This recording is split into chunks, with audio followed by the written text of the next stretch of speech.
ओम नमः शिवाय मित्रों, कैसे हो आप सब। माता रानी की कृपा से सभी अपने घरों में अच्छे होंगे और स्वस्थ होंगे। दोस्तों, आज मैं आपको इस विषय के बारे में जानकारी दूंगा कि जब आपको किसी देवी या देवता, इष्ट जिसकी आप पूजा कर रहे होते हैं, उसकी सिद्धि प्राप्त होती है तो उसके क्या संकेत होते हैं, उससे आपके जीवन में क्या परिवर्तन आता है। इससे पहले कि दोस्तों मैं इस विषय के बारे में आपको जानकारी दूं, मेरा आप सबसे आग्रह है, जो भी मेरे इस YouTube चैनल सच्चे भगत पर पहली बार आए हैं वो मेरी इस वीडियो को एक लाइक कर दें। जो लाल रंग का बटन है उसे दबाकर मेरे चैनल को सब्सक्राइब कर दें और बेल आइकन को प्रेस कर दें और उसको ऑल पे सेट कर दें, ताकि आगे जो मेरी वीडियोज़ आने वाली हैं उनका नोटिफिकेशन उन तक पहुंचता रहे। तो चलिए दोस्तों शुरू करते हैं। दोस्तों, जब भी हम किसी देवी देवता की अत्यधिक पूजा करते हैं या एक निश्चित संख्या में उनके मंत्रों का जाप करते हैं या फिर हम कोई उनसे संबंधित अनुष्ठान करते हैं, तो देवी देवता जो हैं वो प्रसन्नतावश हमें कुछ न कुछ वरदान देते हैं या फिर कोई सिद्धि प्राप्त करवा देते हैं। तो सबसे पहले हम ये जान लेते हैं कि जो देवी देवता हैं वो हमको सिद्धि क्यों देते हैं, इसके पीछे क्या कारण होता है।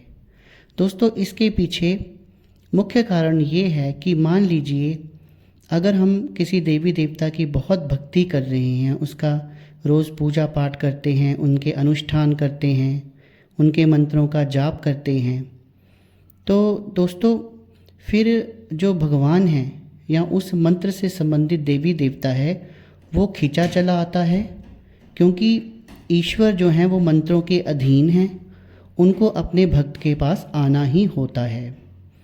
तो कोई भी जो तपस्या है, कोई भी जो साधना है वो वहीं पर रुक जाए, इसलिए वो देवी देवता जो हैं अपने से संबंधित कुछ शक्तियाँ, कुछ सिद्धियाँ उस साधक को, उस व्यक्ति को दे देते हैं, ताकि उन तक वो व्यक्ति ना पहुँचे या उन्हें अपने भक्त को प्रत्यक्ष दर्शन ना देने पड़े, बल्कि अप्रत्यक्ष रूप से वो उनके साथ रहें। अब मैं ये भी बताता हूँ कि प्रत्यक्ष और अप्रत्यक्ष दो प्रकार की सिद्धियाँ जो होती हैं व्यक्ति को प्राप्त होती हैं, जो कठोर तपस्या, कठोर साधना से, वो किस प्रकार की होती हैं।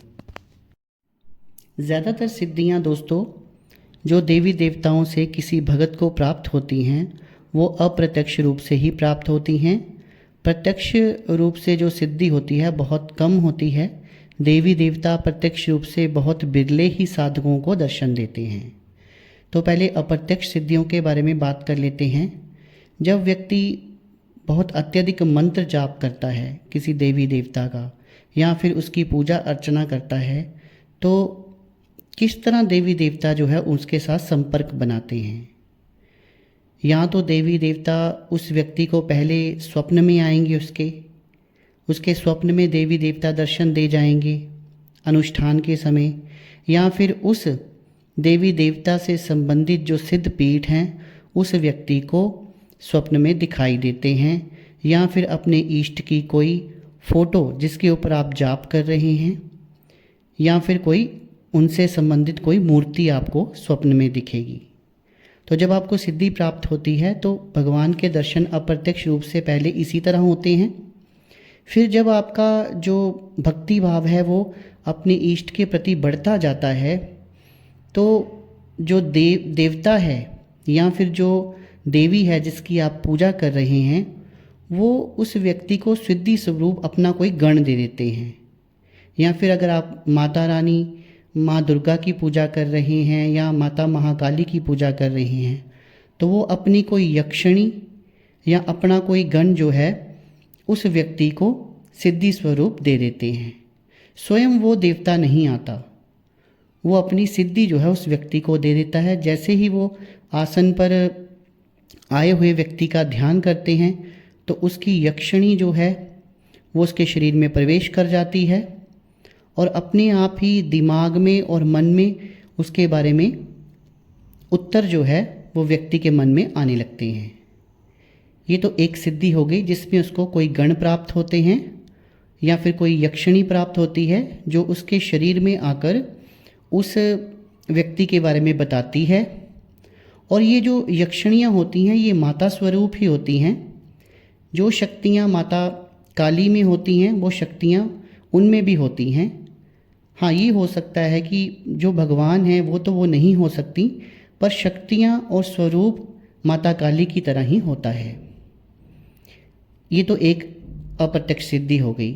एक सिद्धि वो होती है जिसमें देवी देवता के गण जो हैं वो आकर कान में आकर आपको बताते हैं। कोई भी बात आप पूछेंगे कि ये व्यक्ति कहाँ से आया है, इसका क्या नाम है और इसके दिमाग में क्या चल रहा है, इसका भूत वर्तमान भविष्य क्या है, इसके घर में क्या कष्ट है, क्या कोई देवी देवता का कष्ट है, पितरों का कष्ट है या कोई भूत प्रेत की बाधा है, तो वो सारे आपके कान में आकर बताते हैं।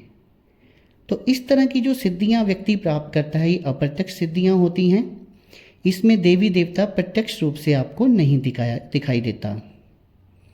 अब बात कर लेते हैं प्रत्यक्ष सिद्धि की, जिसमें व्यक्ति इतना ज़्यादा भक्ति करता है, इतनी ज़्यादा तपस्या करता है कि ईश्वर को प्रत्यक्ष रूप से ही उसके सामने आना पड़ता है। और वो होता कब है? जब ईश्वर उसे कोई सिद्धियां देता है तो उन सिद्धियों को वो स्वीकार नहीं करता, उन्हें नमस्कार करके, उन्हें नम्न करके वो आगे की ओर बढ़ जाता है और लगातार अपनी पूजा पाठ को करता रहता है, अपने मंत्र जाप को करता रहता है। तो वो व्यक्ति जो है उसको ईश्वर को उसे प्रत्यक्ष दर्शन देने के लिए आना पड़ता है और वे उसको दर्शन देते हैं। जब वह भगवान को पुकारता है तो भगवान उसके सामने प्रत्यक्ष खड़े हो जाते हैं। वो व्यक्ति स्वयं भी देवतुल्य हो जाता है। तो ये प्रत्यक्ष सिद्धि हो जाती है, क्योंकि फिर वो ईश्वर से जो भी प्रार्थना करता है ईश्वर उसकी मनोकामना को पूरी करते हैं। अब दोस्तों, जो प्रत्यक्ष सिद्धि प्राप्त होती है जिसमें स्वयं इष्ट उसके सामने प्रकट होते हैं, उसमें तो व्यक्ति को पता चल जाता है कि मेरे इष्ट की सिद्धि प्राप्त हो गई है या फिर उनके द्वारा किसी और देवी देवता की सिद्धि मुझे प्रदान की गई है। लेकिन जब ये सिद्धियां जो हैं अप्रत्यक्ष होती हैं तो हमें इसके बारे में कई बार पता नहीं लग पाता। हमें ये सिद्धियां प्राप्त हो चुकी होती हैं, तो वो कौन से संकेत होते हैं, वो कौन से लक्षण होते हैं जिससे हमें ये पता चलता है कि हमारे इष्ट की सिद्धि जो है वो हमें मिल चुकी है। आज की वीडियो में आपको मैं ये बताऊंगा। तो सबसे पहला लक्षण या सबसे पहला संकेत ये होता है कि व्यक्ति जिसको किसी भी देवी देवता की सिद्धि प्राप्त हो चुकी है, जब वो किसी के लिए किसी भी तरह की प्रार्थना करता है तो उसका जो देवता है, उसका जो इष्ट है जिसकी वो पूजा कर रहा है, वो उसे स्वीकार कर लेता है और वो कार्य हो जाता है। जैसा कि आपने देखा भी होगा, आसपास आपके कई भक्त होंगे जो अपने इष्ट का नित नियम करते हैं और आप लोग जब उनके पास जाते हैं तो वो अरदास करते हैं आपके लिए और जो आपका कार्य है वो बन जाता है। और वो साथ में ये कहते भी हैं कि हम सिर्फ केवल भगवान के सेवक हैं, उनके दास हैं। हम जो अपनी मनोकामना उनके आगे रखते हैं वो हमारी मनोकामना पूरी करते हैं। हम ज़्यादा कुछ नहीं जानते, हम कोई तांत्रिक नहीं हैं बहुत उच्च कोटि के, या कोई ओझा नहीं हैं। तो व्यक्ति वो भी हमारी तरह साधारण व्यक्ति हैं, लेकिन उनके जो इष्ट हैं वो सिद्ध हो चुके हैं, उनकी सिद्धि उनको प्राप्त हो चुकी है। जब वो अपनी इच्छा उनके सामने रखते हैं तो इच्छा जो है वो पूरी हो जाती है। ये इस चीज़ का संकेत है कि उनको अपने देवता की सिद्धि प्राप्त है। दूसरी बात ये है कि उनको वाक सिद्धि भी प्राप्त होती है। जैसे ही कोई दुखी व्यक्ति अपनी फरियाद लेके उनके सामने जाता है और वो जो कह देते हैं वो चीज़ सच हो जाती है। उस समय अपने आसन पर बैठकर अपने इष्ट के सामने जो वचन वो बोलते हैं वो सत्य हो जाते हैं, उसे वाक सिद्धि कहते हैं। और जब उनकी चौकी से, उनके आसन से चीज़ें सच होने लगती हैं तो ये इस चीज़ का प्रमाण है, या फिर जो वो बोल दें वो सच हो जाए तो इस चीज़ का प्रमाण है कि देवी देवता सिद्ध हैं उनके साथ और उनकी हर प्रकार की मनोकामना को पूरा करते हैं। इसके साथ एक संकेत अभी आपको एक और मैं बताता हूँ। आपने देखा होगा कि जो व्यक्ति बहुत अत्यधिक पूजा पाठ करते हैं या किसी देवता की उनको प्रत्यक्ष या अप्रत्यक्ष रूप से सिद्धि प्राप्त होती है, उनकी ब्रह्म मुहूर्त में आँख खुल जाती है। ऐसा रोज़ होता है, कभी कभार हो तो हम नहीं मान सकते कि उसको सिद्धि प्राप्त है, लेकिन जिनकी रोज़ ही आँख खुलती है ब्रह्म मुहूर्त में, तो ये भी एक बहुत बड़ा संकेत है कि उनको किसी न किसी देवता की सिद्धि जो है वो प्राप्त हो गई है। इसके साथ में एक प्रमाण और होता है, जब आपके साथ किसी देवी देवता की शक्ति चल पड़े तो वो व्यक्ति जो है वो अकेला अकेला रहना शुरू कर देता है, वैरागी सा हो जाता है, उसे किसी का साथ पसंद नहीं आता और वो चाहता है कि मैं अपनी ज़िंदगी में अकेला रहूं और केवल भगवान की शरण में रहूं, उनकी पूजा भक्ति में अपना समय बिताऊं। तो ये भी एक बहुत बड़ा लक्षण होता है कि वो अपने इष्ट की ओर अग्रसर है, उसके इष्ट का खिंचाव उसकी ओर है और उसे अपने देवता की सिद्धि जो है वो प्राप्त है। इसके साथ ऐसा भी पाया गया है कि जब व्यक्ति अपने आसन के ऊपर पूजा करने बैठता है तो बैठते ही 2-3 मिनट में ही उसका ध्यान जो है वो एकाग्र हो जाता है और उसका इस दुनिया से कोई मतलब नहीं रह जाता।